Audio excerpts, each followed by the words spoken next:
Reading, Olympus One-Offs by Engineer Forever. Disclaimer. I don't own Naruto or Percy Jackson and the Olympians. If I did, I wouldn't be on this site sadly. Reading Fearless. Night's Fall, Part 1. You have got to be kidding me. Talia's eye twitched when the book appeared in her lap. The title of the next installment appeared on the screen in front of them. The demigod snickered while the lieutenant of Artemis raged. Why do you insist on having me read this? Because of shipping? Aphrodite asked. The demigods burst into laughter at the hunter's annoyed scowl. I'd believe it, Apollo said with a nod. He frowned. Night's Fall. What does that owe? Yes. Lil nephew won't be a monk. Artemis frowned. Thank the fates. Aphrodite sighed. Or it could mean he dies. Hades suggested. He glanced over at the goddess of the moon. Would you prefer that? Artemis pursed her lips. Arte. You wouldn't actually. Apollo began.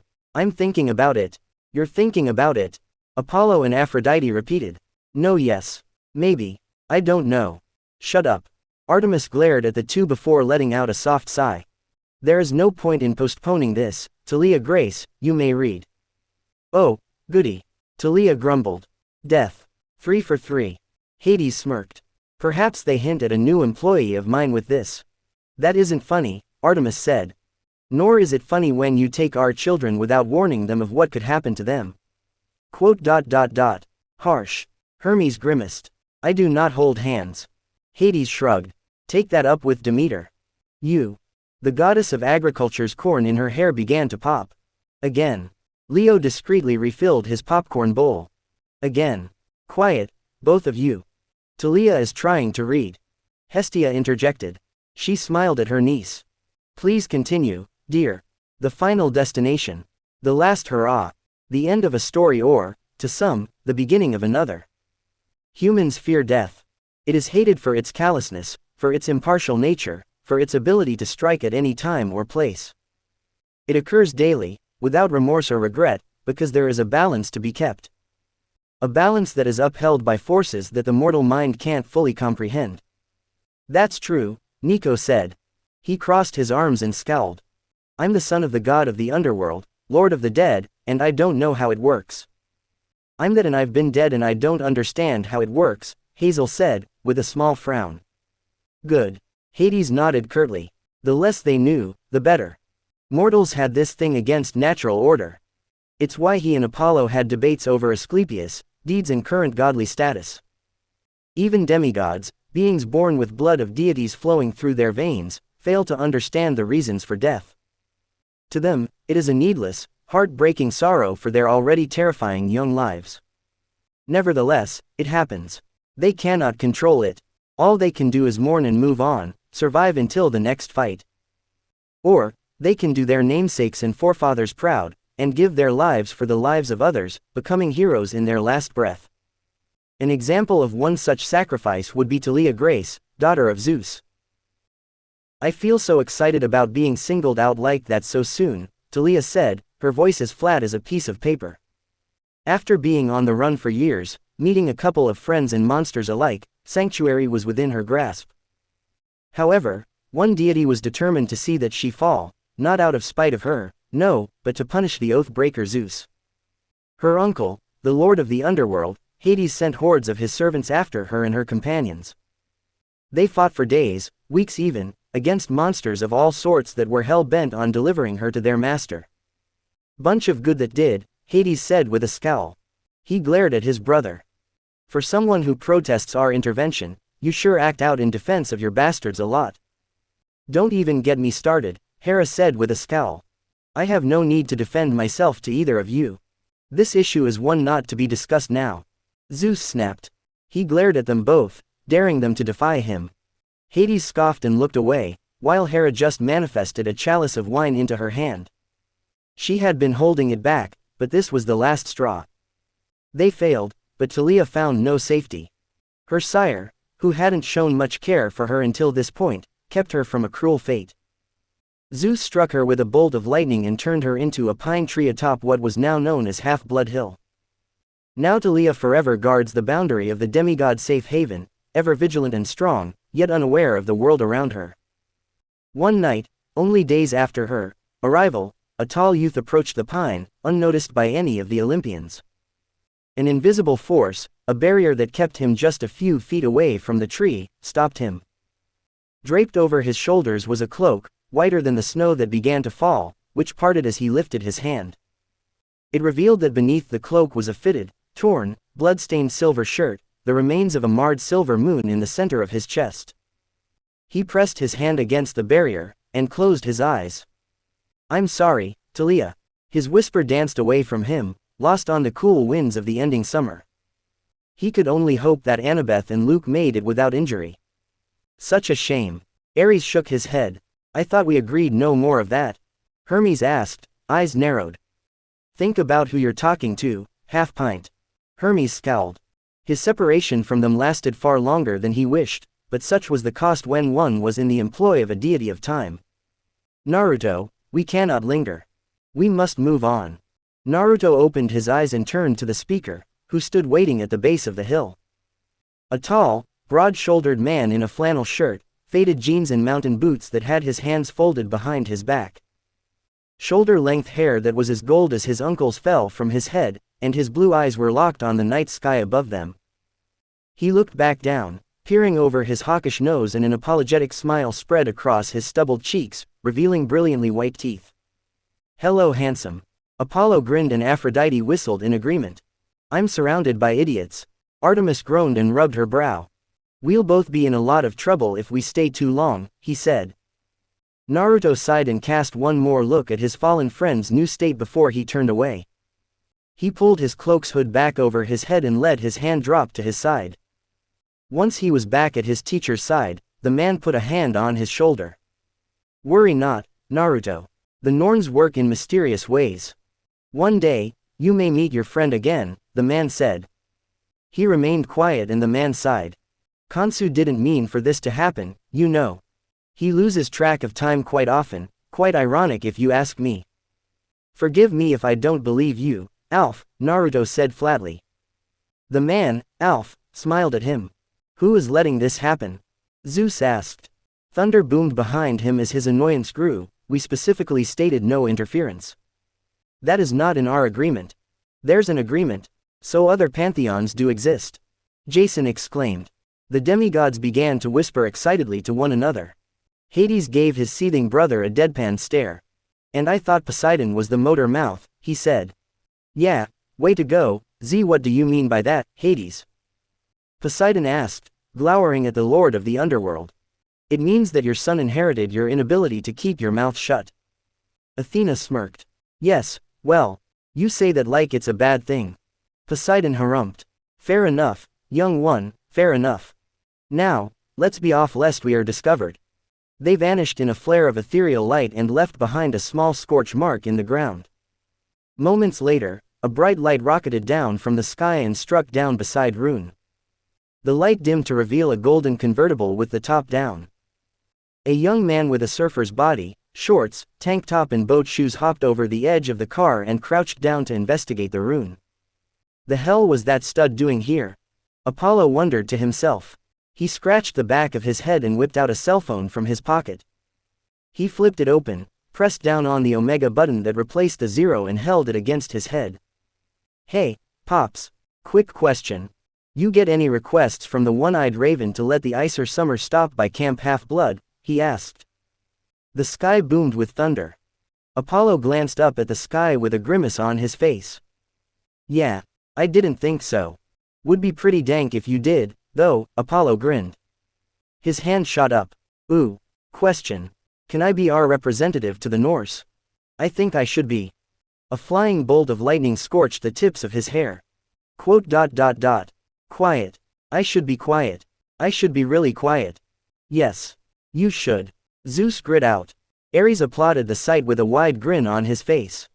Filled with wood and wildlife that would make any satyr or nymph feel at home, it could be said that calling Jasper National Park beautiful would be an understatement. It was as if Aphrodite had been intrigued by nature for a brief moment and blessed the land.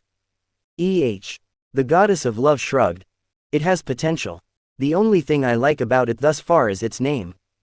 Piper and Jason flushed brilliantly at what Aphrodite was hinting at. That, or all of the world's deities of nature came together and decided that this little slice of land would be their masterpiece. It had been 5 years since that fateful summer.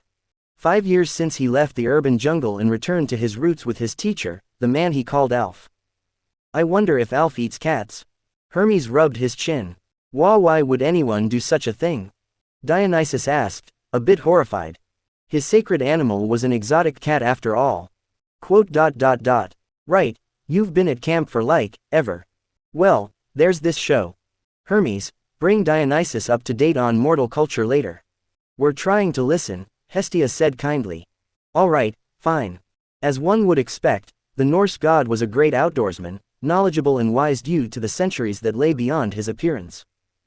Alf had only taken him on at request of Khonsu, who did not want to have a deceased or ignorant vassal, but over time they'd grown onto the other. Lately, though, Naruto had been uneasy. As if something was happening back in the United States. The thought of returning to the States had struck the 17-year-old, but he refused to go when offered a free ride. That creature was still hunting him. That demon. His scarred side still flared up if he pondered the demon for too long. As if thoughts of the creature invoked a curse of some sort. These concerns had been brought up to Khonsu and Alf. Unfortunately, the former wasn't able to do anything for the pain, and the latter had asked his twin, a woman that Alf called Valky, for help. Valky. Is she some sort of Valkyrie? Annabeth wondered. Do those exist? And if so, how come we haven't seen any? Leo asked. Me especially. Leo, you're Greek. And I wanted to see hot girls wearing armor when I died. I could have seen hot girls wearing armor when I died. I didn't get to see hot girls wearing armor when I died. I feel pretty gypped. Count yourself lucky you still walk. Or would you like me to fix that? Hades asked, ignoring the glare Hephaestus sent his way. I'm good. It's just the principle of the matter. Leo sighed. He began to rub his chin. Maybe I could get my chica to wear armor. Leo, shut up. Piper hissed. She nodded her head at Artemis and Talia, both of whom had glares locked on the smith's son. Needless to say, Leo shut up fast. Valky's sorcery, though different from the magic that Alf showed Naruto, was unable to stop the affliction. However, she determined that it would stop if the creature that caused the pain was defeated. Alf took that as the go-ahead to kick the lessons up a notch. Combat became random and near-fatal, and occasionally, after brushes with Death's embrace, Naruto saw winged horses and the teenage girls saddled upon them. See, he got to see hot girls in armor when he almost died. It isn't fair. We ride a boat with a guy that likes Italian suits, he gets recruited by hot girls in armor. Leo scowled. I call malarkey. Talia and Artemis were also scowling, but for different reasons altogether. He wondered if it were possible for him to enter the Norse afterlife, despite being raised Greco-Roman and making a deal with an Egyptian. That is a pretty fair point, Athena said. She rubbed her chin. I wonder. Athena, you cannot conduct this experiment with mortals. Zeus grumbled. To do so, you would need cooperation of the Norse and Egyptians. Yes, I know, father. But I may still make some observations from time to time. Can I Annabeth, no, Percy frowned at his girlfriend. Percy, I just want to. It could be the discovery of a. What part of? No, don't you understand? You say it to me all the time, I thought you'd understand it. Oh, what, so you can go visit your father, but I can't conduct a study with my mother.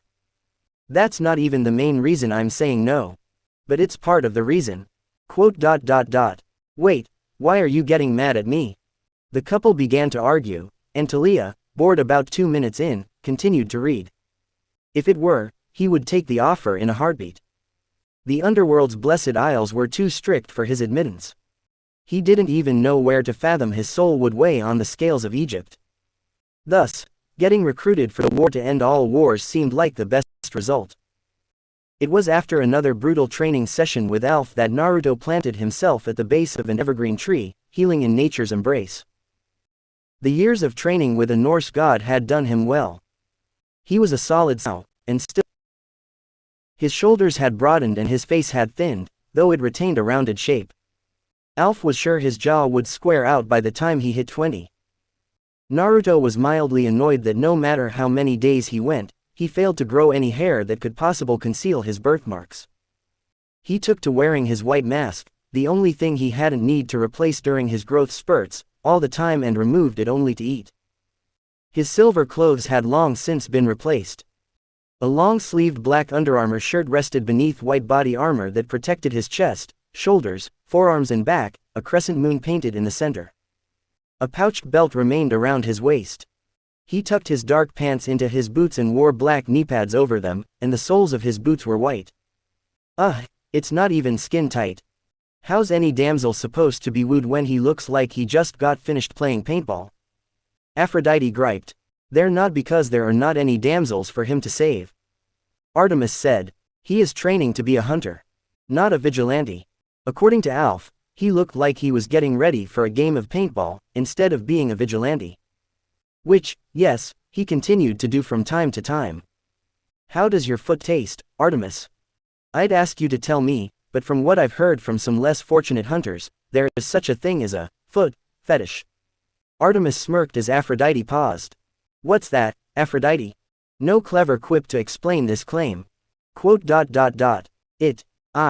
Ares came up with that one. The hell I did. I'm into TNA and TNT. You're the one with the fetishes.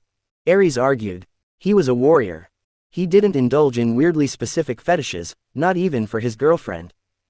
Though the crimes weren't as advertised, he'd taken to dealing with would-be poachers or con artists. He liked protecting things, it gave him purpose. Naruto whittled away at a stick with a silver arrowhead to make nothing in particular, the act clearing his mind and soothing his aches. At his side lay a large gray wolf, who had 2 nasty gashes over its left eye, which was permanently shut and sunken in, while the right was open and a silvery blue eye watched the pups that rushed around and played in the early winter snow. So cute. Annabeth gushed. So, Percy, think it'll be 1 dog or 2? Jason asked. Shut up, Jason. It was serene for a moment, peaceful even. The wolf was warm and its heart beat like a steady drum. Then, for no reason, the wolf jerked up to its feet. It barked at the pups. The pups gathered to it and it led them away. Naruto paid it no mind. They were free creatures to do as they wished and he was not their master. He tensed and awaited the arrival of one of the 2 gods that frequently caused such behavior. Boy! A deep voice echoed in the clearing. Naruto's eyes snapped open, cold icy blues that were narrowed in anticipation. There was only one he knew that had that voice, or at least used it when addressing him. It was deep, baritone, and angry as if he'd wronged the owner by simply existing. I know you hear me, boy, the voice growled. I like this thing's style. Ares mused, rubbing his chin. The memories. Frank muttered and shuddered. I do. He told the voice. His eyes narrowed as he stood and his grip tightened on the arrowhead. Reveal yourself, fox. Insolent child. The fox's snarl echoed. You dare speak to your better that way? I should devour you now, and reclaim from you what your mother stole from me. Try it. Naruto flipped the arrowhead in his hand, while he lifted the sharpened stick up. Though he was unable to learn Alf's tricks, as they were locked in blood, he picked up a few other things. Such as rune magic, which came, to Alf's alarm, rather surprisingly easy. The runes he'd whittled into his stick began to glow and a pained roar echoed throughout the clearing. What is this? No, I will not be stopped, boy. Mark my words. No. Mark my words. This ends now. Naruto grit his teeth as he thrust the rune stick forward, the sharp portion of the stick vanishing into the space between realms. Did he just penetrate the fabric of reality with a phallic symbol? Artemis asked through gritted teeth. Ha! He totally did. Apollo snickered. Atta boy, lil nephew. Don't encourage this. Please, Arte. He needs to learn somehow. Experimenting on your own will only get you so far, though, Aphrodite hummed. Right, which is why my other will be. Think twice before finishing that sentence, Apollo, Artemis warned her twin. Apollo saw the signs, the fletching fingers twitching, the bow hands flex. He didn't need to be prophetic to see what would happen next if he continued speaking. Still, he was proud of this Naruto. Not many can say they fucked reality. Blood began to dribble down from his nose and eyes. Unbidden, A language he wasn't familiar with started to rush out of his mouth. The fox roared and the air began to shift around them. Trees flattened and the ground began to quake. Slowly, as though a curtain was being drawn back to reveal it, the fox became tangible and physical. Naruto's eyes widened at the size of it. This thing's pelt would keep all of the hunters warm for decades. He thought, including the ones who were unfortunate enough to fall in their line of duty. How? The fox bellowed. It jerked as glowing chains began to emerge from the ground. Another, smaller chain shot from the rocks and pierced through the rune stick, before impaling Naruto through his hand. Does it have to be so graphic? Piper asked, looking queasy. PFF'd, this is nothing. Try being scorched alive while being immune to fire. Leo scoffed. Try being struck by divine lightning, Jason said. Or seeing a goddess divine form. You say that like it's a bad way to go. Leo, I died. For like, a second. Doesn't count. Gah. He fell to a knee and dropped his arrowhead. Through squinted eyes he saw the fox begin to shrink. Red energy danced across the chains before it rushed into his body. It was as though a fire ignited beneath his skin. No, no, not another one. Damn you, Uzumaki. No, no, no. The fox continued to shrink, its long 9 tails becoming shorter as it did. Its head shook from one side to the next. I will not stand for this. I will not be sealed again, boy. Do you hear me? I will have my revenge. I will devour you, your soul in this world will know my anger. Do you ever shut up? Naruto bit out through his clenched teeth. His eyes scrunched shut, but one squinted open. He watched in a mix of horror and awe as the fox's energy began to build beneath his left arm. Patches of skin chipped and flaked away like ashes, the visible red energy began to shape itself like Nordic runes that then began to wrap around his arm. So glad I'm not Norse, Percy said. Actually, Norse rune magic can only be obtained after suffering. Odin ripped out his eye and hung himself for a week from the great tree, Piper said. She fidgeted when everyone looked her way. It was a project in school. We did Greco-Roman stuff after. Are we certain she's not Athena's? Hephaestus asked. She just prattled out a bunch of information off the top of her head in an annoying corrective manner. Both his wife and the goddess in question glared at him. The fox released a final roar and in a last-ditch attempt to escape its fate, it tried to fight back. A black orb began to build up in its mouth, becoming larger and larger in milliseconds. Blue eyes watched, horrified, when the creature closed its mouth around the orb. Its eyes, red and slit like a cat's, glared at him in manic determination. Naruto closed his eyes as another jolt of pain raced through his system. Today seems like a good day to die anyway, he thought morbidly. He heard a loud sonic boom, likely the launching of the fox's attack. A bitter smile spread across his face. Sorry, Mom. I love why. His thought was left incomplete as Jasper National Park became enveloped in a sphere of light. Ha! Kid went out like a punk. A stick cracked beneath her foot as she came to an abrupt halt.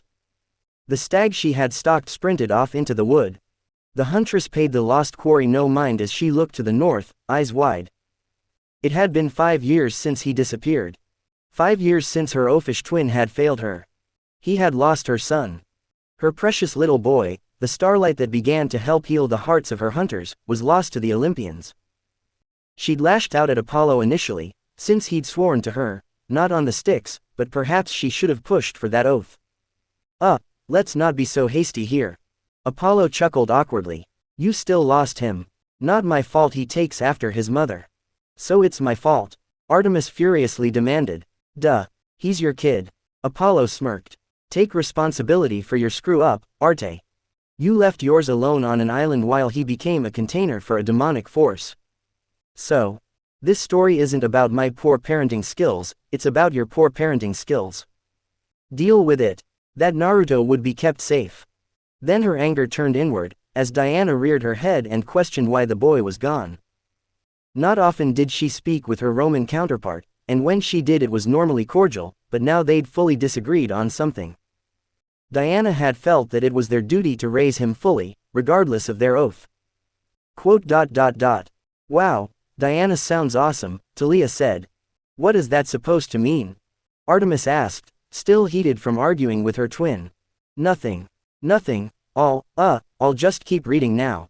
To give him a place only one other had held, brief though his station was. The Roman goddess of the hunt put duty above family, and to her, child-rearing was a duty for maidens as well as mothers. Stupid Roman beliefs. Diana and she argued for weeks, before they noticed the arguing was starting to affect the hunters. They left, retreating to the one that would help them, only to be met with a look of disappointment that was usually given to her twin. Leto was not happy. "Oh, I bet Mom totally railed into you." Apollo gloated. It was far too rare for Artemis to be in the bad light for their mother. He was going to milk this for all of its worth. Artemis, cheeks lit with a gold hue in embarrassment and anger. To be quite frank, she was anything but. She yelled at them for squabbling over something so childish as blame when there was a child out there that was cast out of his home by his own mother, regardless of her pantheon. Then, she did the same, sending the huntress away and ordering her not to return until she was certain she knew where the boy was. It wasn't their first fight, as most mothers and daughters clash just as much as fathers and sons do, but it was their worst. "I would kill to be a fly on that wall," Apollo said with a wide grin. "I can make that happen," Ares offered. "What do you want?" "No," Artemis snarled, glaring at her twin. He backed down with a pallid face while Ares crossed his arms in annoyance. Stupid hunting bitch. Artemis had spent the last 2 years trying to retrace her son's path. From where he split off from Talia Grace's troop, she got close, but then his scent, his being, would vanish. Weeks would pass before it popped up again. Every time she thought she would find him, the same strange event occurred. Her hopes began to fall, and just at the start of this winter, she fully reintegrated with her hunters. Zoe had done well while she was gone, but she was not Artemis. The hunters needed her, and she needed them. The lieutenant vowed to help her, as did many others. The search continued, but it wasn't as pushing. Artemis took time to hunt, knowing that a trail would be found even if she wasn't the one who found it. Then, just now, she heard him. He prayed to her. Years, it had been since she heard him pray. His voice was deeper, not as deep as bellows, but definitely not the same it had been when he was with her. It was even, calm, accepting, longing, loving and apologetic. She had frozen when it cut suddenly. The only way that could have happened was if. No. Her bow slipped from her grasp and fell into the snow. The truth struck her like it had been shot from her brother's golden bow. She took a shuddering breath and braced herself against the nearest tree. "I failed. And there it ends." Talia sighed, beginning to close the book. "What?" Artemis, eyes widened in shock. "She's kidding." Apollo laughed. He nodded at the lieutenant. "Man, you're really gunning for a shocked reaction." Talia didn't laugh or respond, but it was rare to see such emotion from her matron that she couldn't resist. "Talia, you are in so much. Keep reading. Now." "Yes, ma'am." The hunter opened the book back up, a small smile hidden on her face. First, Naruto was numb. Nothingness, weightlessness, it was indescribable. Relaxing, yet terrifying. Soothing, but strange. Numbness, he swore, was the greatest and the worst feeling at the same time. An oxymoron if ever there was one. A few hours, days, years, who knows, moments passed before it started. Pain. Oh gods, it hurt so much. Imagine having your skin removed, washed, and beaten dry. Imagine that you're in the middle of a test and you crammed so hard the night before you practically forgot everything but your name. "Been there," Percy said with a nod. Imagine that your greatest love, platonic, familial, marital, sexual, any of them splintered away forever, and left you as a husk. Ghastly. Aphrodite gasped, horrified at the thought. The demigods cuddled close with their significant others. Nico, Reyna and Leo shivered collectively. Talia merely turned the page to continue. Take all 3 of those, along with the most horrifying event you've ever seen and then multiply it by 1,000. You are now imagining about 1/1,000,000th of the pain he felt. That's all. I'm not impressed. Zeus scoffed. Unless he's had his sinews ripped out, he doesn't know the meaning of the word pain, Artemis. Gods, it had to stop. Someone, anyone, make it stop. Mortal or immortal, timeless or limited, someone help. Egyptian, Norse, Roman, Greek, it didn't matter what pantheon they came from, but if they relieved the pain, he would serve them loyally until he died, and even afterwards if they so wished. That's pretty dangerous. We could have easily lost more demigods in the war if they ever had the same thought. Poseidon murmured. The other Olympians looked concerned for a moment before faces of neutrality graced their features. I wonder if I stepped in here or if I helped later. Artemis glowered at her uncle, but Hades ignored it, preferring to ponder over how and when he got this mortal under his thumb. After what felt like an eternity and then some, the pain dulled. That was when he began to wake. An icy blue eye, almost silver by the pigmentation, cracked open. There was a bright light above him. Not the sun, nor the moon. It was too artificial, too modern. It was flickering. Fluorescent bulbs suck. He decided. He tried to sit up, but fell back to the bed. Cot. Mattress. Whatever. It hurt too much to think. He closed his eyes again. And then he died. The end. Ares grinned. Nope. Still going, Frank said as he glanced over at Talia. This is a long one. And it's 2 parts. You're all going to make me read part 2, aren't you? She asked flatly. Yes. The room chorused without any remorse. I hate my life. Talia grumbled. The next time Naruto's eyes opened, the pain had ebbed away and there was a shadow above him. Fiddling with something. A tube that was attached to a bag, and his left arm. The same left arm that flaked and burned. The same arm that was now riddled with interlocking Nordic runes. Well, that has to go. Brat, fetch me a chainsaw. Ares, be quiet. Hera ordered her son. Ruin all my fun. Oh. The figure gasped at his wakefulness. Wow. You're awake. Just, wow. You're really, wow. He wanted to deadpan at them about their amazing observation skills. He wanted to ask them what the hell was going on. He wanted to know where he was. Wheeze.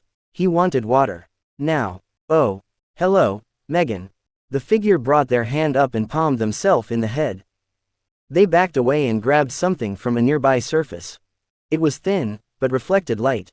It was made of metal and round. They opened it at a latch and moved to wrap it around his neck. Oh, hell. No. His arm, his right arm, his normal arm, shot up and grabbed their wrist before they could secure the thing around his neck. Both of his eyes were open. Focusing was still an issue, but he saw clearly enough to know that the person wasn't used to being stopped. Don't fight, it doesn't have to be difficult, I'm just trying to. Okay, now you're hurting me. Ow. Let go of my wrist, you son of a bitch. She's dead. Apollo deadpanned, any sense of humor gone from his face. No, we agreed, Arte. I get to kill the next one, regardless of gender. You already got to kill that dumbass biker who called you it, now I get to kill this stupid Amazon. Don't drag my Amazons into this. She doesn't know. Ares snarled at the twins. They turned to him and regarded him for a moment before they resumed looking at each other. Don't ignore me. It will not be drawn out. It will be quick and painless. Artemis told her twin sternly. Well, yeah. It'll let Hades mess with her. That's torture enough. Apollo shrugged. Are you ignoring everything I say? Ares snapped. It's one Amazon, Ares. Apollo shrugged. You killed how many of my kids in the Second War again? All right, fine. But only this one. That wasn't very smart. Now they made him mad. He doesn't like it when people diss his mom. It doesn't matter if you're immortal or god, you mess with her, and he messes with you. Their wrist snapped in his grasp. Oh, that is such bullshit. Ares growled, he's pretty much dead on his feet. And he's immortal. Says a lot about your daughter's skills, doesn't it? Fuck you, Hermes. Nah, my standards aren't that low. Fuck. The person tore away from him, and the item dropped to the ground. Naruto started to get up, finding it much easier to do so than before. He swiveled off of the bed and his feet touched the ground much sooner than he expected. Huh, weird. He stared down at himself as he stood, noting that his arms and legs alike looked longer, a little paler, too. The tube in his arm was ripped out, as were the patches that were stuck to his chest, which caused the monitor to flatline. His body was more filled out than the lithe form he was in the woods, but it was still lean. He looked around, likening the room to that of a hospital. Strange that he was only in white boxers, though. Then he shook those thoughts away. Not important. Focus. Yes. Let us focus on that imagery. Aphrodite hummed. Can we not? Oh, come on. Talia scowled at the TV when it displayed an image of the boy. She scowled, her cheeks flushed more at the embarrassment of why the image was brought forward rather than at the image itself.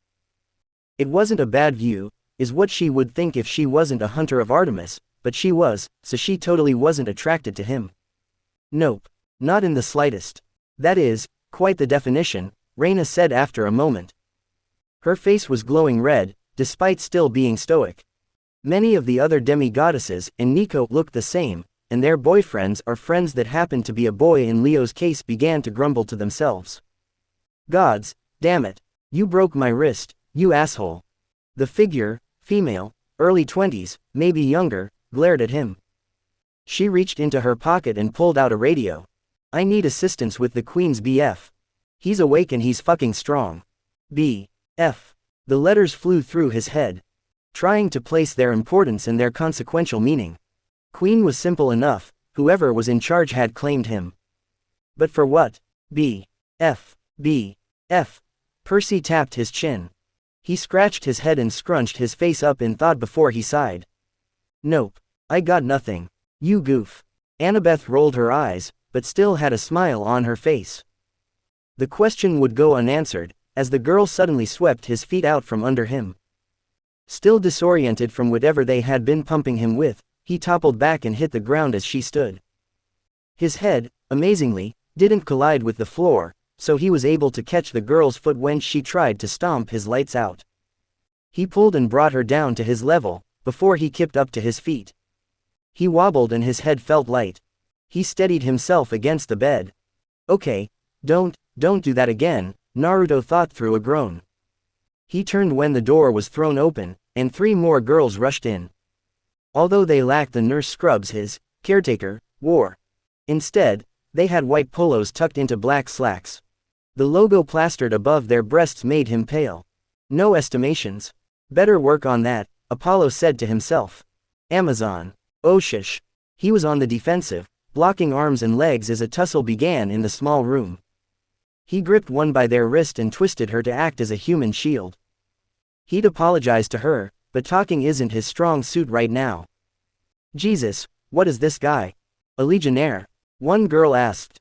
Well, he was raised by a goddess, maybe he met Lupa. Frank wondered. Diana and Lupa do not get along. Artemis muttered. Lupa thinks Diana's, and by extension my, oath is, though noble, foolish for maidens to take. Artemis sighed. It means less powerful forces to serve Rome. Huh, learn something new every day. With those tats. Doubt it. How did this happen, Megs? Hey, don't try to pin this on me. He's the Queen's. She brought him in. Throughout this whole ordeal, he was carefully maneuvering himself and his hostage, gods, that just felt wrong, towards the door. Hey. The one in his grasp hissed. She grabbed at his arm that was wrapped across her collar and struggled to free the one he had trapped behind her back. He waited another minute before he shoved her forward, making her topple over her friends and Megan, before he rushed out the door. Naruto made it down the corridor without issue. It was when he rounded the corner that he was blindsided. A woman had positioned herself carefully, crouched low and rammed her shoulder into his gut just as he turned around the bend. He flipped head under heels, before he hit the ground with a hard smack, stomach and face first. To put it mildly, ow. An elbow dropped into his back, and arms wrapped around his legs. Someone grabbed his arms and pulled them back. He jerked and twisted, trying to escape, but a kick to his gut knocked the wind out of him. Yeah, show that punk who's boss, you brats. Ares cheered. Artemis gained a small frown. He dry heaved, and his arms were held tight. Megan's voice was heard, of what she grumbled he made out, stupid sexy stud, lucky bitch, and, shouldn't even be here today. Then, something latched around his neck, and 2 prongs stabbed into his throat. His insides jolted and once he finished his spasm, he fell to the ground. Sweet dreams, asshole. Megan. A new voice barked. What the hell happened? Gods, he thought as his vision went dark and sounds became muted. Why do you hate me? Well, can't speak for everyone else, but for me it's because you broke my Amazon's wrist, Ares said with a dismissive sniff. He raised a brow when they looked at him. What? He did. The next time he woke up, he found himself on a cot. Though this time he was fully dressed. In an orange jumpsuit. Strange, sure, but he's worn weirder things. Hey, look. The kitten's up. Obnoxious, irritating, smug, asinine.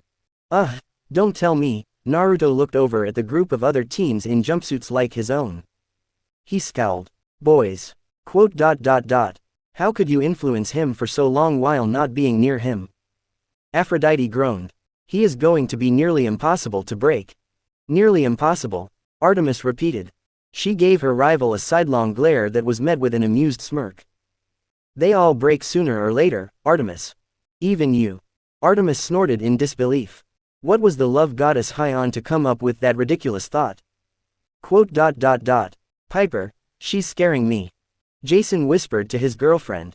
She's scaring me, too, Jason. Piper whispered back. She looked at her mother. Mom, please don't insinuate torturing people with love. It's not torture if they're rewarded from it, Piper. Aphrodite said, raising a finger as if bestowing some sort of lost knowledge on her daughter. It could be said that he wasn't entirely fond of his sex. There were some exceptions, sure, himself, obviously, and Luke. That's a mistake. Screw off, Ares. Hermes glowered at the war god. Nah, it's way too much fun. And when he was younger there were a few guys at school he hung out with back in Pennsylvania, but most males grated on his nerves. Especially when they were in their adolescent years. Although, there were times when he was annoyed with himself for being an adolescent boy. He'd caught himself staring at a pretty Canadian girl once when he and Alf went into town to restock on some supplies. She seemed to catch him staring, because she offered a shy smile and wave. Oh, she's a cutie. Nice eye, kid, Hermes said with a nod. Artemis, jaw clenched, and then relaxed. He left without returning the gesture, thinking with burning cheeks that it was humiliating enough to partake in acts that his uncle so enjoyed. He didn't want to be someone his mother hated, that his sisters despised. He knew that, so to learn he stared without conscious decision to, aggravated him. Hormones, he decided that day, suck. One of the guys walked up to him. His jumpsuit sleeves were torn off to reveal his arms. Bulky, powerful muscle was exposed. There was a number on his jumpsuit, right over his left pectoral. 001322. Hey, name's Dave, said the one who called him he called him a kitten. Seriously, Naruto deadpanned. Talia's whiskers was more appealing than that. And affectionate. Annabeth wiggled her brow. Shut up. Talia snapped, her freckled cheeks red. Gods, he hoped none of them were his cousins. The last thing he needed was for his beloved Uncle Fred to learn about that name. You there. Hello. What? Naruto finally croaked out. He made a face. His voice wasn't that deep before. His eyes widened and then he slapped his hand into his head. Kansu, Usanova. Kentsu. Dude, I'm sorry, but that name is hilarious UNF. Dave bent over when Naruto drove his fist into his gut. The blonde grabbed Dave's dark hair with his other hand and tilted it up. Demigod? He asked curtly. Dave coughed and nodded. Naruto's eyes narrowed. Parent. Why do my brats always get their asses kicked? Ares seethed. Because they always try to start something, Athena said. And because of Nemesis, Hermes said, smirking. Roman. Interesting. Why aren't you at camp? Traded. For supplies. Sandy wanted me to come with her. Dave whimpered. Can you please, stop fisting me? Haha. Phrasing. Ares grinned but blinked. Wait, aw shit. Oh, well. He's the giver then. Aphrodite smiled coyly. You do raise them to be quite the dominant ones, don't you, Artemis? I refuse to acknowledge that you even asked me such a ridiculous question, Artemis said, a disgusted scowl on her face. Naruto rolled his eyes as nearby guys snickered. Typical crude sexual humor. They didn't take things seriously, and they'd wind up in serious trouble if they ever had the misfortune to encounter the hunt. He pulled his fist out of the dent it made in Dave's gut and the boy flopped forward to the ground. Thank you, he wheezed. He rolled onto his side and winced. What's your name? Nathan, Naruto said, careful to not reveal anything. He crossed his arms and looked around. He evaluated the other boys, their posture screamed subservient. Mortals called their type alpha males. It was insulting, but apt. Most were just dogs looking for a rut. Looking back down after briefly evaluating his chances at becoming top dog, stupid hormones, he asked, "Where are we?" "The barracks." Dave got to his feet. "So, Greek, Roman, which? None of your business." "Yeesh, touchy." Dave held his hands up when Naruto glared. "Easy, kitten. Call me that again and you'll find yourself missing two very important aspects that make you a male." "I've got my work cut out for me with this one," Aphrodite said, frowning. "Geez, lighten up, dude. You sound as bad as some of the ex-hunters we have around here." Naruto chose to take that as a compliment. He looked around the barracks. Small, confined, and orderly though it was, he didn't like it. He wanted to be outside. So he walked away. "Hey, we're going to get picked up soon." "Where are you going?" Dave asked. He was following him. Outside. The insult that so badly wanted to follow was held on the tip of his tongue. Really, he was heading for the door. Why would that need to be explained? Why? Dave threw a thumb over his shoulder. "We got a latrine, no need to go out for that, dude." "Well, Arte, when you gotta go?" "Apollo, I will rip off your head." Artemis warned her twin with a glowing glare. Part of him wanted to laugh, but he held it in, and a small crooked smile spread across his face instead. "I'm leaving," he said. Dave stopped, likely wide-eyed, and conversations in the tent-like barracks stopped. "What? But, it's date night." "Yes." Aphrodite pumped her fist. "Bletch." Artemis and Talia stuck their tongues out. "Oh, you don't know what you're missing." That stopped Naruto in his tracks. That small, four-lettered word was more of a curse to him than damn, shit or hell ever would be. Granted, part of that came from his upbringing, since the hunters would sneer it more often than not, but some of that could be pinned on Uncle Fred. The god had tried to score a date with a tourist while showing Naruto around Beijing.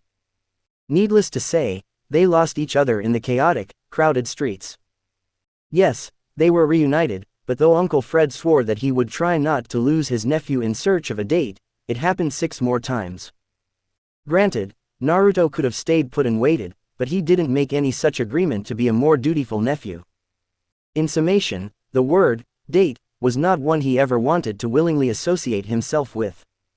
Unwillingly, even more so. "All the more reason for me to leave," he said. He turned to see the reaction, and nearly burst into laughter then and there. Dave spluttered and faltered for words, and the other men began gaping like a school of fish. "What are you, gay? I can work with that," Aphrodite admitted after some thought. "Not as much fun or as sweet in the whole getting back at the poop sniffer. For the last time, it's a tracking technique. One that has been used for eons." Artemis grit out. Aphrodite ignored her. "But, it will still be quite the treat for me. I mean, look at Waiko." "Please tell me that is not a thing," Nico said, a bit paler than before. If Will ever found out about that, he would spread it through camp like a wildfire. "Hey, I see what you did there," Percy said with a chuckle. "Because he's the son of the sun god." "Yes, Percy, your ability to deduce my insinuations are amazing." "Yeah, I try."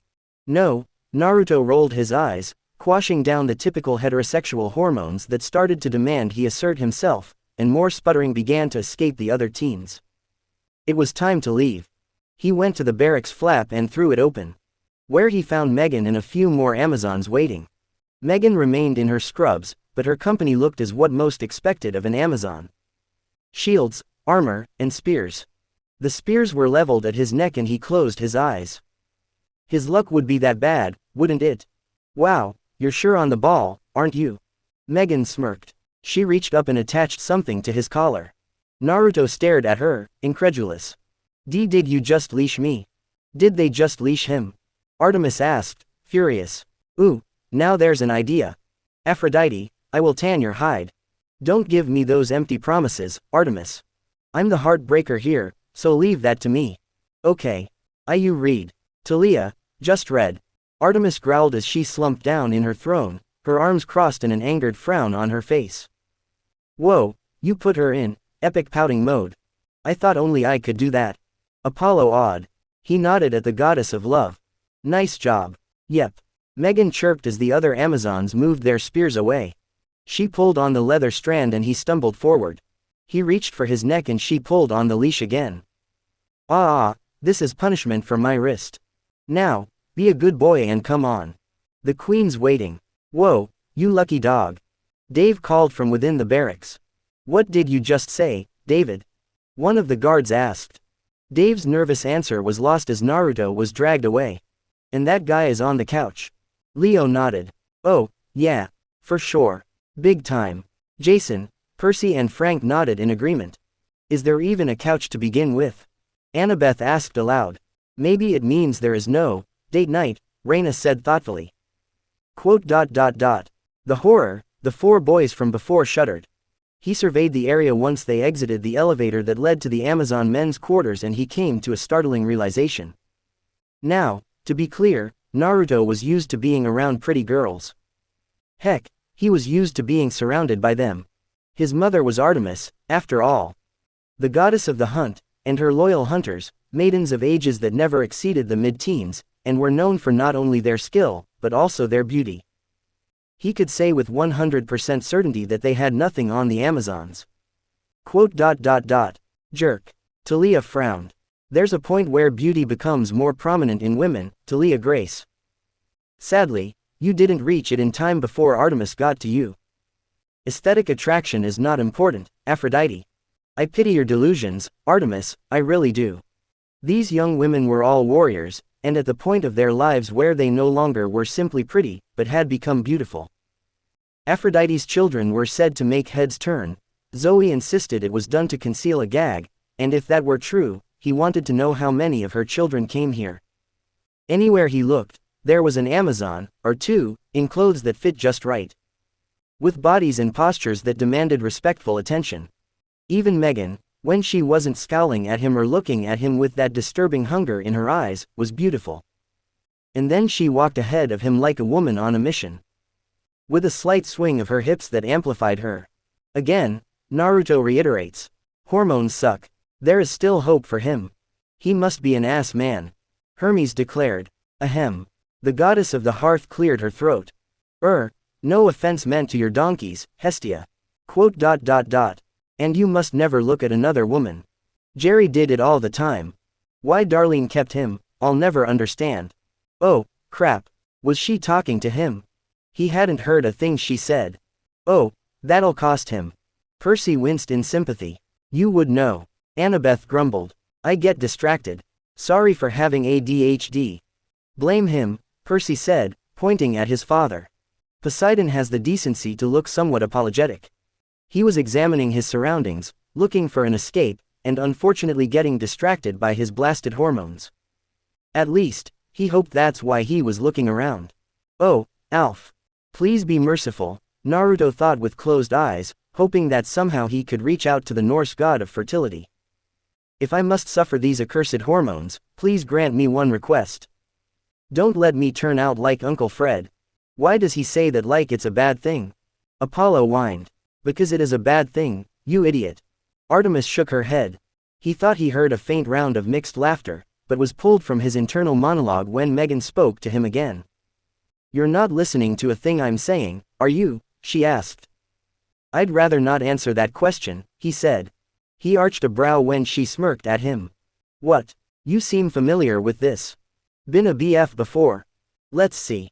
He was Talia's in Apolluto, Piper began. Apollo grinned while Talia grunted at the reminder, her cheeks slightly flushed. Apparently Raina's where he's my brother and Annabeth's nephew. Raina rubbed her temples and Aphrodite giggled. Athena had a small frown on her face while Annabeth nodded in approval. I think he and Zoe were going to hook up in Ares 1. Piper hummed. Artemis. I twitched violently. Ares grinned while Frank frowned, not entirely sure who Zoe was, and not exactly pleased to be related to that version of Naruto. Hades. Well, Hades took a deep breath, while Nico and Hazel looked like they saw a ghost that actually scared them. Anyway, Neptune's son was going to get into a relationship with my Roman sister. The evil Annabeth, Leo corrected. He chuckled at the annoyance that crossed the Romans' faces and Annabeth shook her head. Aphrodite beamed and Poseidon chuckled. Percy pouted. still miffed that his younger brother got kissed before he did. Although, at least he didn't have to deal with evil Annabeth. Actually, he wasn't sure if that was fair enough or not. Yes, Piper McLean, you've made your point. It's a very long list. Zeus rumbled, his patience wearing thin. Let's move on. He's just mad because his Naruto didn't have a name for his pairing, Piper muttered to her boyfriend. Probably, Jason said with a shrug. His dad was kind of petty like that. I don't know what that means, he deadpanned. Sure, you don't. She sounded so disbelieving as she gave him a once-over. They continued down the hall until they hit AT Junction, where they hung a left. Anyway, I know you've only been awake for a day, but the other Amazons are starting to get annoyed. The queen needs to prove your worth, as her rule is still kind of young. I don't like where this is going. Naruto decided. He began to think of a way to escape. Smart call. Frank nodded. I dunno, I think it's a mistake, Leo said.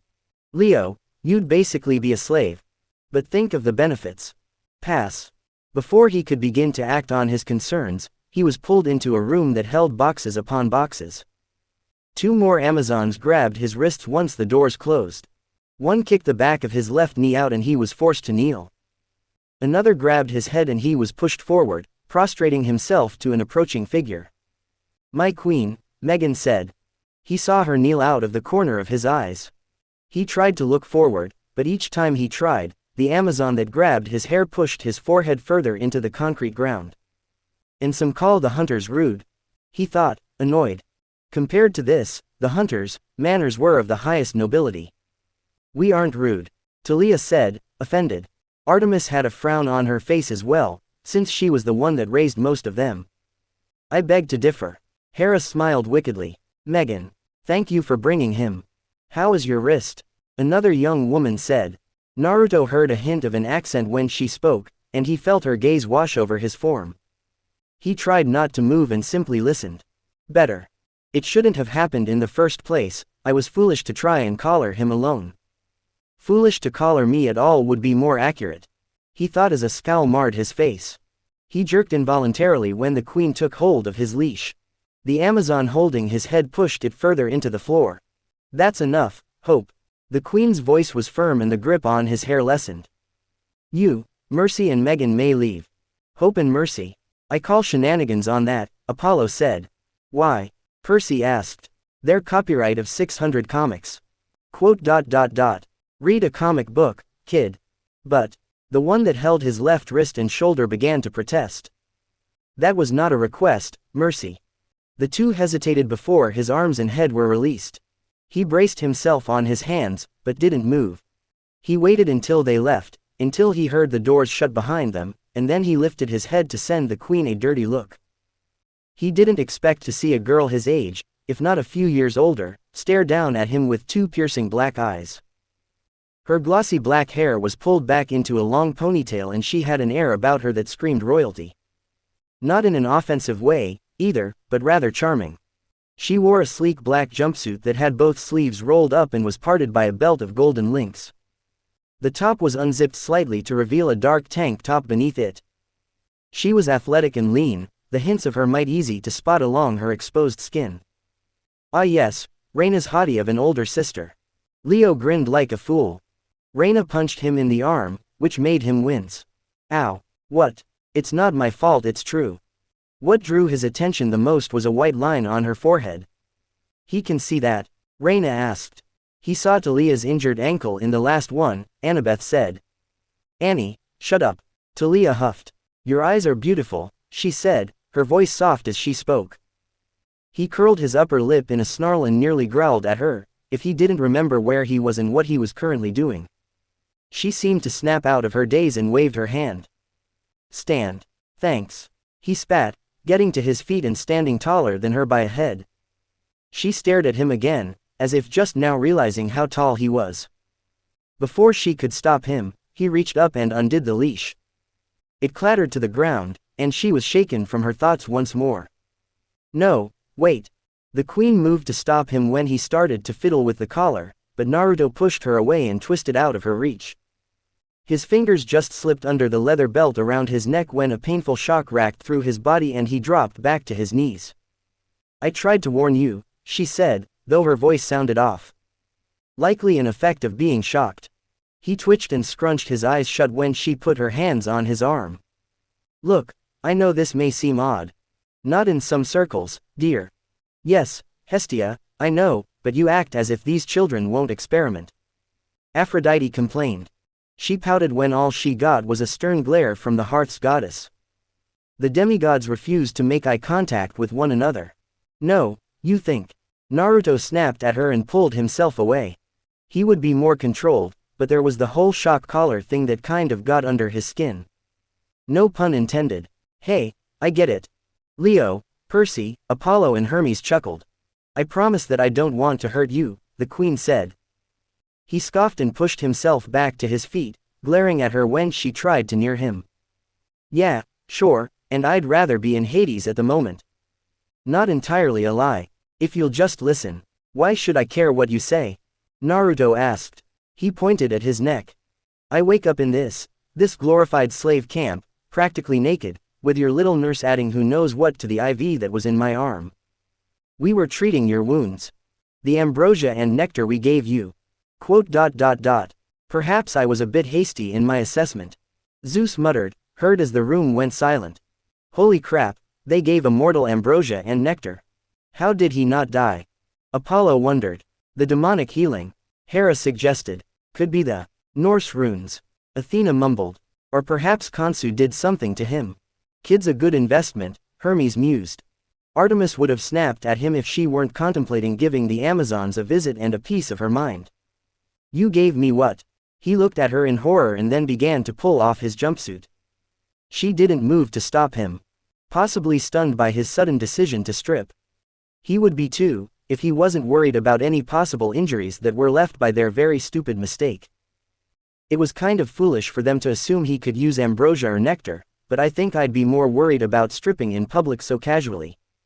Frank said. "It's not public. He's got an audience of one." Leo pointed out. He rubbed his chin. "Think she tipped well." Reina punched him in the arm again. Thankfully, he wasn't missing any significant chunks of skin. In fact, the only thing that marred his flesh was the Norse runes that were wrapped around his left arm and shoulder in tight clusters. Relieved by his unsuccessful search, he pulled the jumpsuit back on, and it was only when he zipped it up did he remember he had an audience. Icy blue eyes slowly turned to face the queen of the Amazons. Her eyes were glazed over and there was a flush in her face. Her lips were parted, and soft pants left her mouth. It seemed almost like she was in oh. Naruto turned slowly and held his hands out at his sides, figuring that it would be best to treat this like getting away from a hungry wolf. Smart. Most girls are vicious beasts. Does that include yourself? Artemis asked Aphrodite. Without question. Ares' wolf whistled and Hephaestus groaned. Which he'd had to do once. Alf was a strict teacher and had a twisted lesson plan. It took days for the smell of processed meat to wash off. The glaze in her eyes seemed to lessen, but there was still a gleam there. He took a cautious side step, and then another. Her dark brows furrowed together and, though more coherency started to overcome her, she matched his stance and joined the circling. "If you let me go, no one gets hurt," he said. The queen shivered and he blanched. Not exactly the reaction he wanted. "I would love to let you go." Liar, he thought, eyes narrowed as she continued. "But I need a consort to affirm my rule." "Since when?" Artemis snapped. She had never heard of this requirement before. "Since the Dark Ages," Aphrodite said nonchalantly as she filed her nails. "It was a suggestion I made when the Black Plague started to make its way around the world. It's a good investment, too." Ares nodded. "Got me a few decent legacies out of it. At least one. You're the first that caught my eye, after you washed up in the pier." "I washed up in the pier." He didn't remember being near any water. His eyes widened a margin as he connected the dots. "Khonsu, I swear on the sticks that when I find you, I am going to shit." "Careful with those oaths, kid. You might accidentally give yourself diarrhea," Apollo said. "That can happen," Hazel asked. Oh yeah. Lost a few kids of mine to that back before mortal medicine got where it is today." He was forced to jump back when she lobbed one of the smaller boxes at him. Something crashed and he turned to see the box she threw begin to melt. He looked back just in time to catch another box thrown at him. The queen suddenly barreled into his stomach and the box he caught was launched into the air. She grabbed the collar of his jumpsuit and pulled his head up to crack against her own. Oh, gods, ow. He blinked away the colorful spots and grabbed her wrists before she could dish out another blow. She tugged her arms away in a futile attempt to break his grasp, but he was not going to let her go that easily. He threw his head forward and smashed it against hers. "Headache City, here he comes," Jason said. Arguably, that was the dumbest idea I've ever had. Though, to be fair, taking driving lessons from Uncle Fred when I was 10 might be a close second. Naruto thought, wincing as the queen fell away and began to nurse her bruised skull. He scrambled away from her and got back to his feet, settling in a stance that had his hands open and ready. She pushed herself to her feet and stumbled back before she got into an aggressive fighting stance. One that he could tell she was comfortable with. Joy. I have to affirm my rule, I need the Amazons to get my revenge on him. The queen growled out the pronoun so venomously that Naruto pitied whoever, him, was.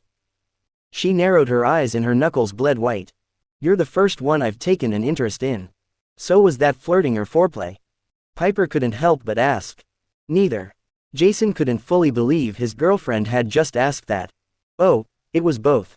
Aphrodite answered.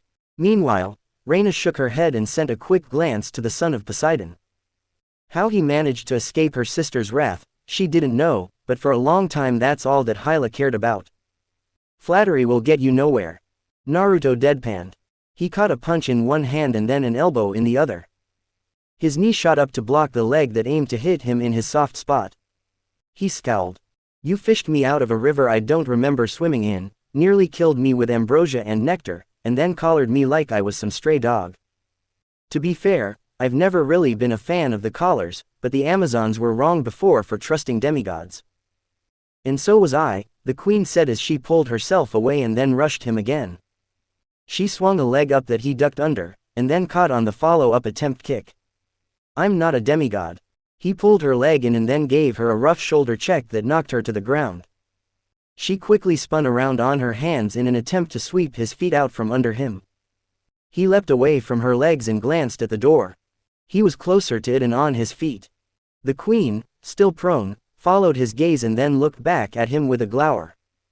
Don't even try it, she warned. He narrowed his eyes and the corner of his mouth pulled up into a small smirk. Okay. I won't try. Do or do not, there is no try. Apollo quoted. Master Yoda for the win. Hermes and the demigods, save Hazel, nodded. It's on the list, Percy. We've been a little preoccupied. Naruto sprinted for the door, throwing all of his weight into it so that it was knocked off of its hinges. He absently wondered just how weak the lock was, but focused on racing through the hall. He juked to the right around a startled guard and ran along the wall for a brief distance before he jumped to the other side. Don't let him escape. What happened to not hurting me? Naruto wondered. Love taps. Aphrodite offered. If that's how she treats her significant other, I'd hate to see how she treats an enemy, Demeter said. He shook that thought out of his mind when he heard the familiar twang of a bowstring being released. He pushed off of the wall and performed a baseball slide between the archers that took position in the middle of the hall, before pushing himself back to his feet and continuing his sprint. He ran past the T-junction that Megan had brought him through and continued on, ducking, jumping and juking out of the way of the Amazons and their weapons. Naruto came across a corner and turned, skidding to a stop when he was met with an archer that had her bow drawn. He grimaced and crouched, ready to move, when the archer blinked. Her bowstring slackened and she lowered the arrow. Naruto. He blinked, focused and searched his memories. Short, dark-haired, blue-eyed, and a bow with a notch on the left side, he recognized this Amazon. She snuck him a few extra snacks when his mother wasn't looking sometimes. Donna seems to be doing well. Artemis mumbled. Her hunter from some time ago looked healthy and aged. They both pointed at each other, incredulous. What are you doing here? How long have you been here? Why haven't you told Lady Artemis you're alive? Why did you leave Mom? Donna, stop him. The queen's order made them both turn to see her and several other Amazons race down the hallway. Donna looked back at Naruto with a scowl. So, Apollo corrupted you, then? You turned into another one of those boys, she asked, disgusted. What? No. Donna, oof. His eyes screwed shut as her bow was slammed into his gut. He doubled over and dropped when she twisted away. Her bow swung down and pulled his feet out from under him, causing him to fall to his back. His head bounced off of the floor. He cracked one eye open and coughed. Donna. Don't speak to me, boy. Queen Hyla will decide your punishment. Donna huffed. Then, before he could protest further, her boot lifted and dropped down onto his face. Darkness. I actually expected that, Hera snorted. What a lovely greeting for a former acquaintance. Considering how they usually greet me, I think he got the nicer welcome, Apollo said with a frown. It had been 6 weeks now since he woke to find himself in the Amazons' care. 6 weeks of forced labor, degrading jabs, and being surrounded by testosterone-filled morons whose interests were limited to who got laid the night before and drinking on weekends. Oh, the fun. Looking back, Naruto's first day with the Amazons sucked, but it was still better than an average day in the workplace. He got shocked, more than once, and got knocked out twice. Not to mention his little performance for the queen, and she didn't let him live that down. More than once she asked for a repeat performance, and more often than not, she wasn't joking. He refused either way. Boo. Aphrodite jeered. All work and no play makes Naruto a dull boy. Better than being a dumb boy. Artemis quipped. The rest of the week consisted of more mundane tasks, which compared to the adrenaline rush that the first day held, made it all the more horrible. Being ogled like he was a glorified slab of meat was one thing, but treating him like a pet and forcing him to do labor. Not to mention that he would have much rather been shocked 8 times daily than suffer the idiocy that came from Dave and his fellow BFs. He'd tried carving runes into his collar, or into anything, but they always seemed to remain inactive. No repeat of what occurred when he semi-accidentally defeated the fox that hunted him. Each failure increased his frustration, and his desire to be free, to be back in the woods, started to make him frantic. Hyla was no colder or crueler to him than she was on the first day, but she was more careful. He was still her consort, although nothing that usually fell under that title had happened. At least, not while he was conscious anyway. If she so much as even tried, I will hunt her. Artemis whispered with a hiss. She did not condone rape in any way, shape or form. Regardless of gender, she would punish those that performed the heinous act. Only her fellow gods survived, and that was due to their immortality. Reyna felt a trickle of sweat roll down her neck. She might have to try and send Hyla a letter. A shiver racked his body. He tried to avoid even contemplating that possibility. When Hyla had brought him back to her office at the next date night, her guards not dismissed, but neither did they assault him for no reason. She explained the situation to him and answered whatever questions he had. She told him about her time as one of Circe's attendants, the demigod that ruined her and her sister's life. Why I was turned into a guinea pig. How is that my fault? Percy gaped. Yeah, but you were a cute guinea pig. Thanks, wise girl. Which had made him almost gape at the discovery of Poseidon bearing a son, her skirmish with Blackbeard and his men, and about the trip she made to the Amazon's warehouse, before she parted ways with her sister. The current queen was cordial, at the least. And fair. More than once, he would be dragged along whenever one of their date nights was interrupted by an issue that required Hyla's attention. It was on the 5th night, after resolving an altercation between 2 Amazons over the right to bed a certain warehouse worker, that she asked him how he came to be familiar with the Olympians' world. Hearing that he was a clear-sighted mortal surprised her, but it didn't dissuade her from pursuing him as her consort. It was at the start of their 6th date night a week later, 6 weeks after his sudden appearance at the Amazon's doorstep, that Naruto felt some semblance of hope again. Hyla and he had just sat down at a small, quaint table that was set to a standard he'd only seen in those ridiculous romantic comedies that Uncle Fred had showed him during a movie marathon. I laid out the groundwork, Apollo said. Now it's up to Aphrodite and Eros to deliver. Talia, remind me to have a word with Eros, Artemis muttered. At least she could still intimidate him. When an Amazon guard that had been stationed outside burst into the room. Gertrude, this had better be important, Hyla said, leveling a stern glare on the kneeling guard. She flashed Naruto an apologetic look.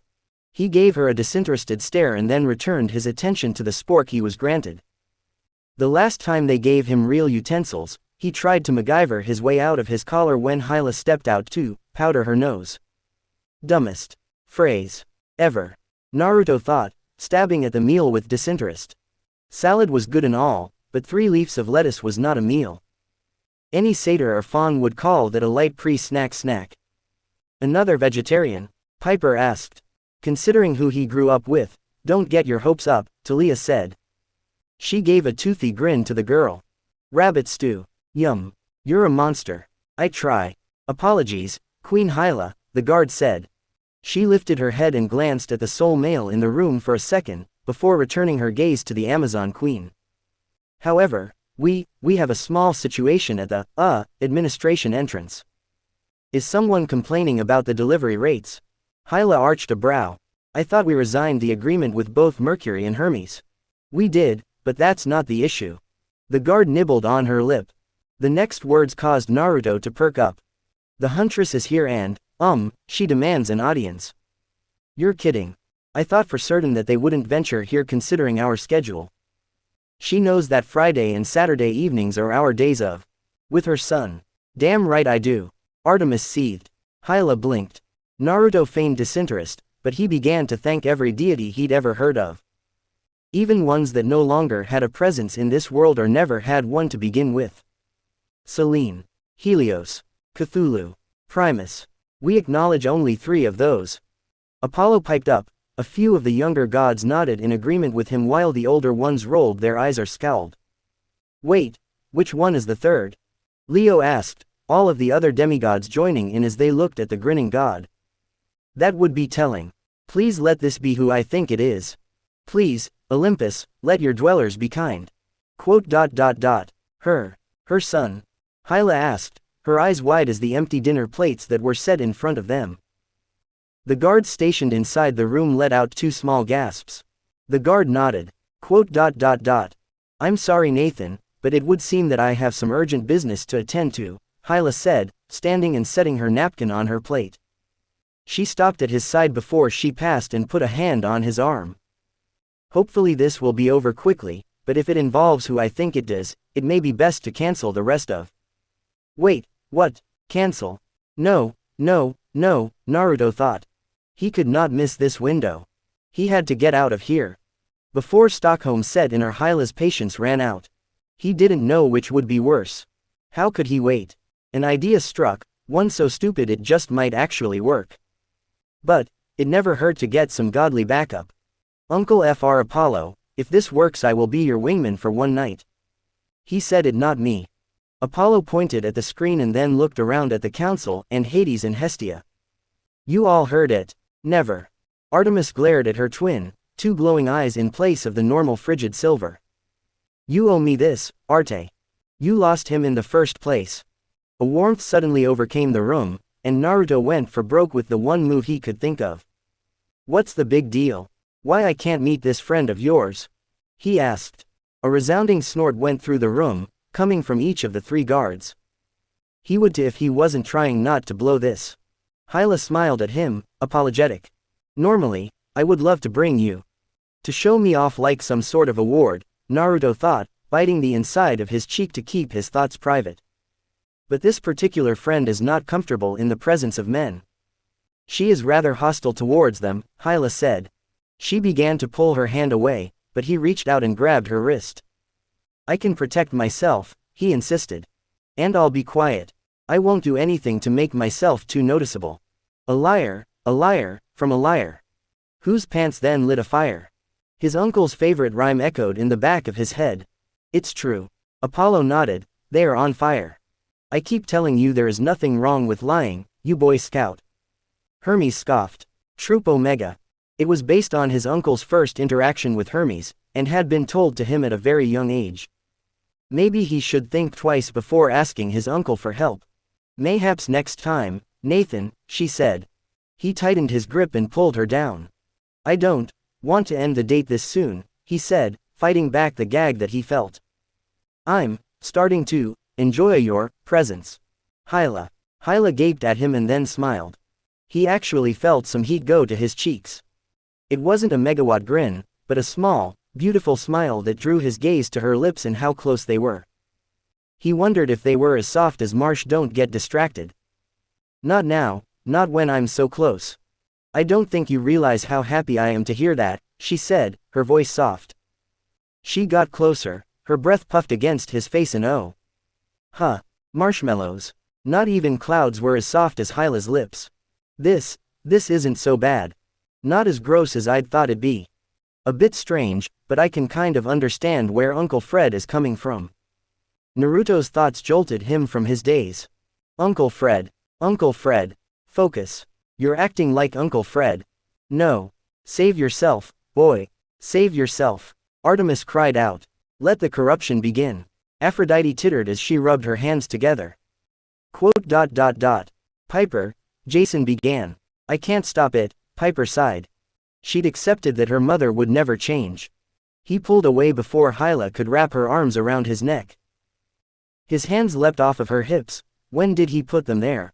And he rubbed at his face, doing a good job of acting not quite unpleasantly surprised.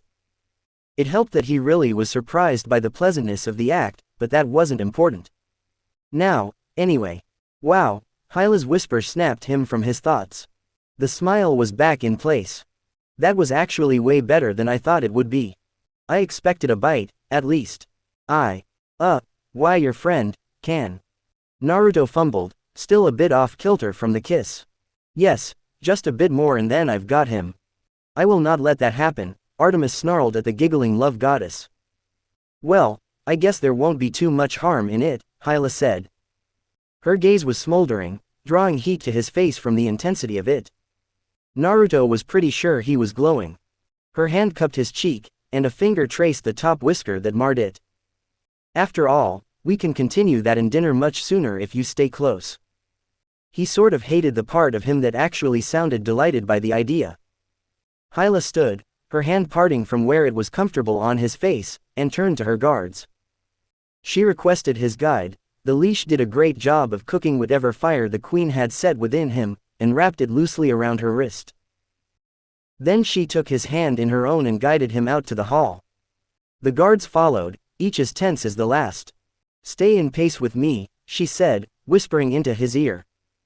Once we enter the room, it will be hard, but you mustn't stare. It would be best if you averted your gaze, watched the floor.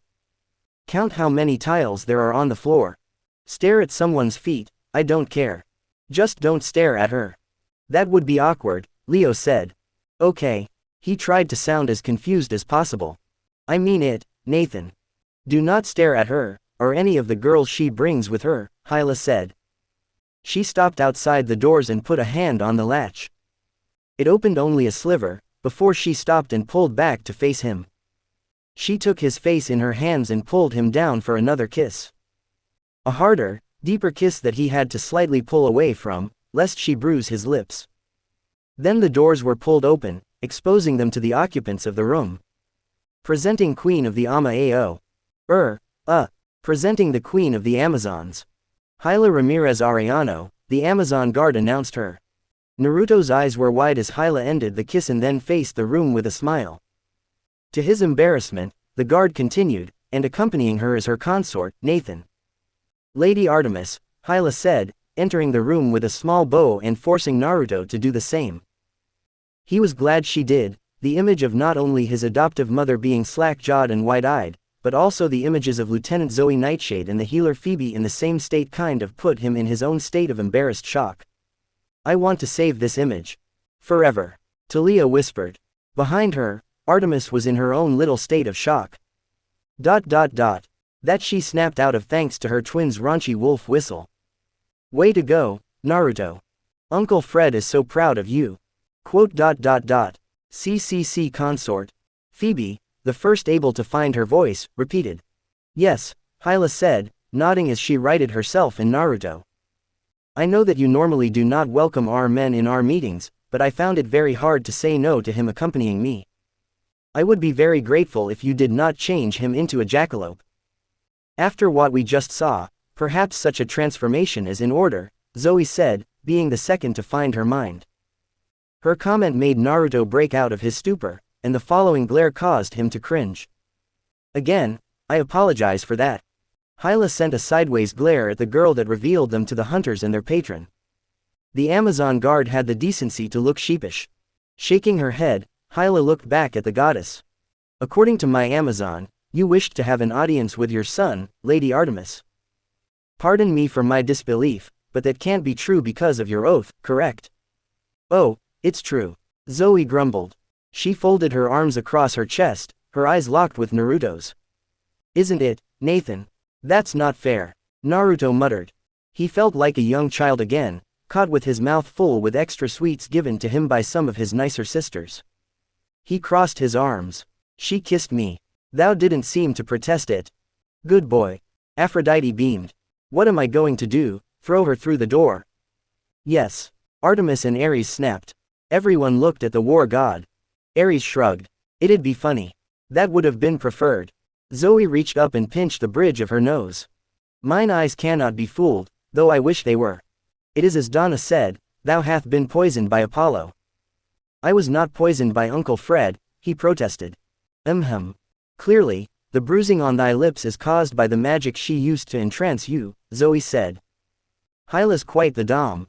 Aphrodite hummed. Mom, please. Piper pleaded while Reyna turned red. Sister. Hyla and the other Amazons repeated, dubious and shocked. The queen stared at him before her eyes narrowed and the leash that wrapped around her wrist fell to her hand. In a flash, she wound the leash tight and pulled him down so that their faces were separated by inches, though this time the air between them was a bit more hostile. You lied to me, she said. He glowered at her. Oh, did I? You told me you were a clear-sighted mortal. Liar. She pulled on the leash and he choked. He dropped to one knee and tugged at the collar. Hyla looked ready to say something more, when the leash snapped. Before she could wrap her head around the random occurrence, Hyla was launched down the hall and the other Amazons in the room were pinned to the walls by silver arrows. This is cathartic. Artemis grinned and Ares groaned. Come on, I don't bother your Girl Scouts this much. The collar around his neck was erased from existence and a hand wrapped around his. He was hauled to his feet, and found himself looking down at the child form of his adoptive mother for all of 3 seconds before she shifted to her mature form, which stood at an impressive 7 feet. The sight made him deadpan. Wow, really? Naruto asked her. I am angry. Let me show off. Artemis mumbled, pouting at him for ruining the moment. No talking. You're grounded, Artemis said. Wow, unfair. Percy commented. He ran away. And Apollo is at fault as well. The huntress scoffed. What? Come on, he's your kid. Technically, anyway. She rounded on the balls of her feet and headed for the doors. Zoe, Phoebe, return to camp. Come along, Naruto. You're grounding me. Are you serious? He asked, an incredulous look on his face as he followed her out. She stopped and leveled him with a stern look that made him feel like he was 5 years old again. The mom glare. Talia shuddered. She had to live with that almost every day. And that was before she ran away. First, she said, ticking off a finger. You ran away from Apollo, who wasn't my first choice but he was your designated guardian. Then, you ran away from me. You have Egyptian and Norse magic lingering on your person, not to mention that tattoo, and on that note, you have a tattoo. You have been missing for 8 years. And finally, when I do discover where you are a consort for the current Amazon queen. Yes, Naruto, you are most certainly grounded. For no less than a year. Do you understand me? Needless to say, Naruto felt sufficiently chided. He ducked his head down in shame. I said, do you understand me? Artemis repeated, her hands on her hips as she stared down at him. Yes, Mama, he murmured. Whoever ends up with him won't have to train him at least. The goddess of love shrugged. Like I'd let some woman near him at this point. Her rival rebuffed her. Never say never tilde. Personally, I hope he saves Talia from your clutches again. Perhaps he will help me save your daughter from yours. Artemis grumbled. Good, she said. She turned away again and he followed her out of the warehouse. He could only wonder what she would have him do for the duration of his punishment. They walked for some time in silence until they came to a silver BMW 3 Series. Now that's classy, sis. Artemis waved her hand and the fine sedan shifted into the chariot that she preferred. Seriously. What a waste. Apollo pouted. I happen to like my chariot as it is. Artemis sniffed. Unlike some who can't keep their attention on one thing for more than 3 seconds. Why yes I can. I can stay focused for 7 seconds. She stepped into it and Naruto followed, taking hold of the side to keep himself upright while she took the reins. Her deer took off at a wordless order, galloping across the sky within seconds. Maybe I should have stayed with the Amazons, he thought. He chanced a glance cringed under the glare that was leveled on him from the corner of the goddess. I definitely should have stayed with the Amazons. Or at least gotten turned into a jackalope. This is going to be a long year. Where we will no doubt meet and we go on a zany adventure together. Percy added as Talia finished. And Talia will fall in love with him. Again, Piper teased. Jason, move. I'm going to kill your girlfriend. Talia said, deadly calm. She even went so far as to put the book down and pull out her hunting knives. No, I like her the way she is. Living. Jason retorted as he tightened his arm around his girlfriend. Don't care. Move. So began a tussle between the two siblings. And only Ares cheered them on.